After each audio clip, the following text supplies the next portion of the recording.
Oke, Assalamualaikum warahmatullahi wabarakatuh.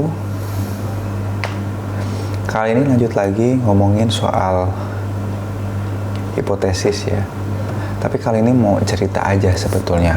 Mau cerita tokoh yang namanya David Hume yang bilang seperti ini menarik nih.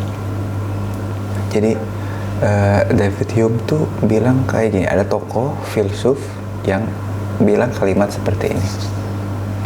Sebanyak apapun pengamatan kita terhadap angsa, kita tidak boleh bilang bahwa semua angsa itu putih. Sebanyak apapun pengamatan kita terhadap angsa, gak boleh kita ngambil kesimpulan bahwa semua angsa itu putih. Ini kalimat yang kemudian jadi syarat dalam menyimpulkan ketika kita kemudian membuktikan tesis atau membuktikan hipotesis.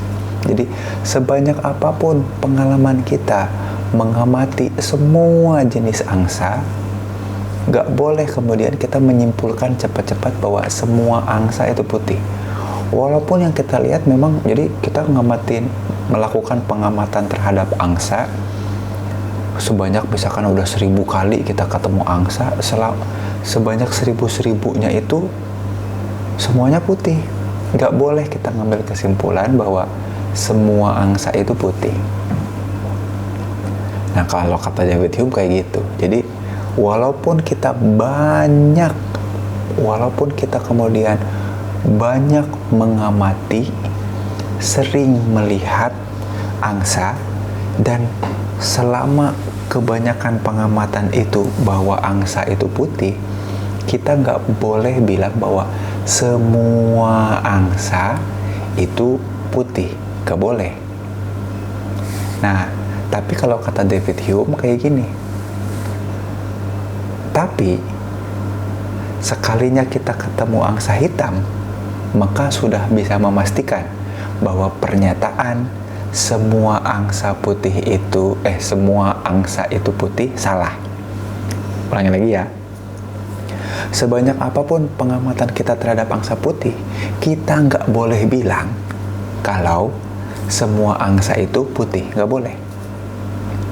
Tapi sekalinya kita nemu, sekali aja dari banyak pengamatan itu, sekali aja kita nemu ada angsa hitam, kita boleh bilang bahwa tidak semua angsa itu putih. Gak ngerti ya, maksudnya kemana gak ngerti ya. Ini ada hubungannya sama hipotesis, teman-teman. Jadi kalau teman-teman cek ya, ada yang namanya hipotesis nol, ada juga yang namanya hipotesis alternatif. Jadi kalau teman-teman buka skripsi, boleh teman-teman nanti cek ya, semua skripsi atau tesis atau disertasi, terutama yang kuantitatif, selalu hipotesis nol katanya, atau null hypothesis, atau selain itu suka disandingkan sama hipotesis alternatif. Hipotesis nol itu apa? Hipotesis alternatif itu apa? Nah, yang menarik itu gini, sebelum saya jelasin ya, ini akan jadi pertanyaan dan kuis nih buat teman-teman semua. Selama teman-teman baca hipotesis nol dan hipotesis alternatif, tugas peneliti itu ternyata untuk nolak. Jadi penelitian itu disebut berhasil ternyata kalau kita berhasil menolak hipotesis nol, bukan untuk membuktikan atau menerima hipotesis nol. Coba deh cek semua skripsi atau semua kajian literatur atau semua kajian ilmiah. Tugas peneliti itu untuk menolak H0. Justru penelitian itu malah disebut gagal kalau kemudian dia malah menerima H0, berhasil membuktikan H0. Nah, kalau kemudian kita berhasil menolak H0, maka hipotesis alternatif kita otomatis terbukti. Gitu ya. Kira-kira apa hubungannya antara kisah David Hume soal angsa dengan kemudian ada hipotesis nol dan hipotesis alternatif. Kira-kira apa? Jawaban detailnya akan di-share di pertemuan depan. Tapi aku pengen ngasah teman-teman. Kira-kira teman-teman bisa jawab di kolom komentar.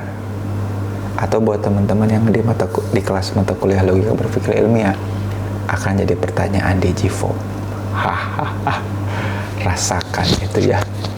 Sampai jumpa pertemuan minggu depan. Assalamualaikum warahmatullahi wabarakatuh.